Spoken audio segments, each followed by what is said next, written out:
رمضان الخير لنا ما هو ومسار النفس إلى التقوى. السلام عليكم ورحمة الله وبركاته. الحمد لله والصلاة والسلام على رسول الله. أما بعد, akhi ukhti rahimakallah, mendengarkan sebuah cerita yang aneh, menyeramkan, terkadang disenangi oleh sebagian orang. Tapi bagaimana kalau ternyata cerita yang disampaikan adalah bohong dan dusta? Maka kita tidak akan suka dengan pelakunya. Lalu bagaimana pula kalau ternyata cerita tersebut disandarkan kepada Nabi alaihi salatu wassalam, padahal Nabi tidak pernah mengucapkannya? Kalau di negeri kita sekarang, pemerintah sedang memerangi hoax, dusta, maka para ulama umat Islam sejak dahulu kala memerangi dusta atas nama Nabi alaihi salatu wassalam. Tadi pagi ana mendapatkan kiriman sebuah video pendek yang menceritakan tentang bakal terjadi sesuatu yang mengerikan apabila pertengahan Ramadan itu tepat pada hari Jumat. Dengan semangat dia membacakannya, membuat orang yang menontonnya akan tertarik dan mungkin percaya. Dan memang dusta apabila diulang-ulangi, disebarkan, terkadang bisa menjadi sesuatu yang diyakini oleh manusia kebenarannya, padahal itu hoax. Dan Rasul sallallahu alaihi wasallam mengatakan, "Man kadzaba alayya muta'ammidan falyatabawa maq'adahu minan nar." Barang siapa yang sengaja berdusta atas nama aku, hendaklah dia bawa kursinya, tempat duduknya ke neraka. Maka jangan mudah-mudah menyebarkan hadis palsu, hadis dhaif, kecuali memberikan penjelasan. Kalau hadis itu palsu atau hadis itu dhaif. Ana akan bacakan hadisnya. An Ibnu Mas'ud, dari Abdullah bin Mas'ud radhiyallahu taala anhu qala Rasulullah sallallahu alaihi wasallam, Rasulullah sallallahu alaihi wasallam bersabda, padahal Nabi tidak pernah menyabdakan hal ini. Idza kana sayhatun fi Ramadan fa innahu yakunu ma'ma'atun fi Syawal wa tamyizul qabail fi Dzil Qa'dah wa tasfikud dima' fi Dzil Hijjah wal muharram wa mal muharram yaquluha 3 marrat hayhata hayhata yaqtulun nas fihi harajan haraja. Qulna wa mas sayhatu ya Rasulullah? Qala hadhihi fi nisfi min Ramadan lailatul Jum'ah fatakunu hadhihi tuqidun naim wa tuqidul qa'im wa tukhrijul awatiq min khudurihinna fi lailati jum'atin fi sanatin kathiratiz zilzal wal barad. Fa idza wafaqa syahru Ramadan fi tilka sanati lailatul Jum'ah fa idza sallaitumul fajra min yaumil Jum'ah fi nisfi min Ramadan fadkhulu buyutakum wa aghliqu abwabakum wa saddu kukakum wa dathiru anfusakum wa saddu adhanakum fa idza ahsastum bisayha fakharru lillahi sujjadan wa qala subhanal quddus rabbunal quddus fa inna man fa'ala dhalika naja wa man lam yaf'al halak. Jamaah rahimakumullah, Ramadan tahun ini, tanggal 15 Ramadan, insya Allah hari Jumat. Ini yang menyebabkan penyebar hadis ini. Karena hadis ini seakan-akan akan berlaku tahun ini. Yang artinya, dari Abdullah bin Mas'ud radhiyallahu ta'ala anhu, Rasulullah sallallahu alaihi wasallam bersabda, apabila ada suara dahsyat tepat di bulan Ramadan, maka itu akan terjadi beruntun sampai bulan Syawalnya.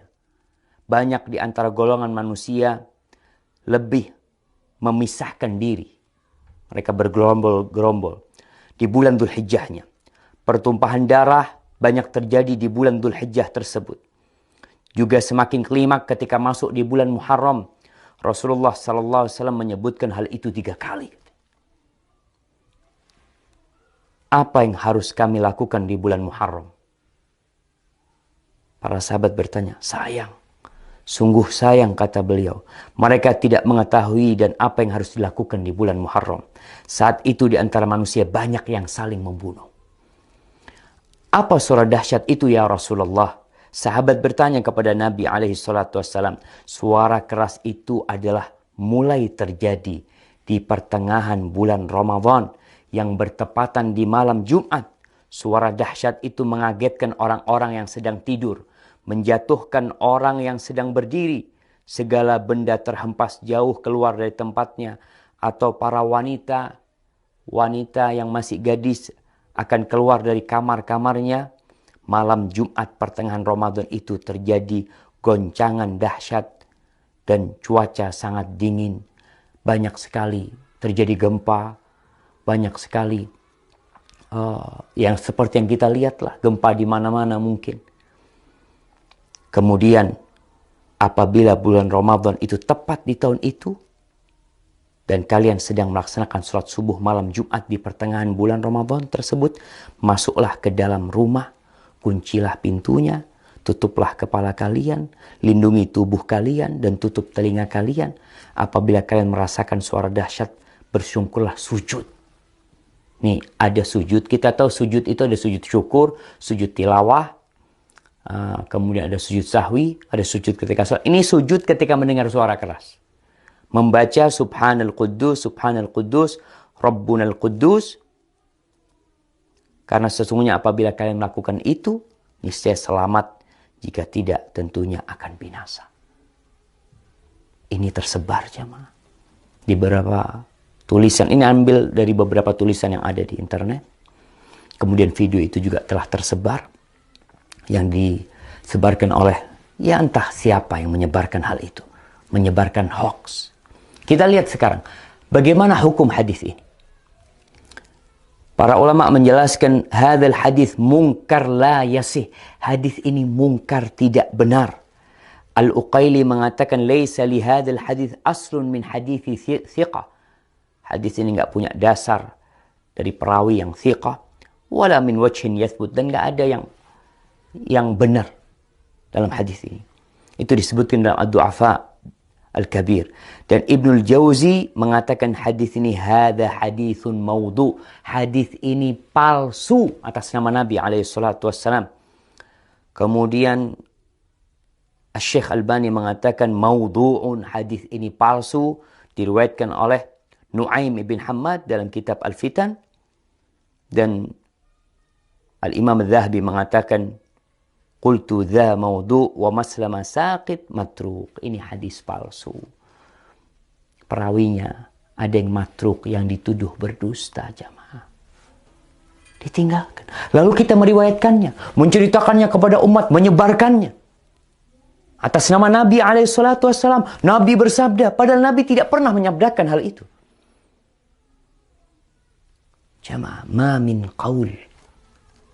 Tidak ada satu ucapan yang keluar melainkan ada raqib, ada atid. Ma yalfidu min qaulin illa ladaihi raqibun atid. Akan ada yang mengawasi, mencatatnya.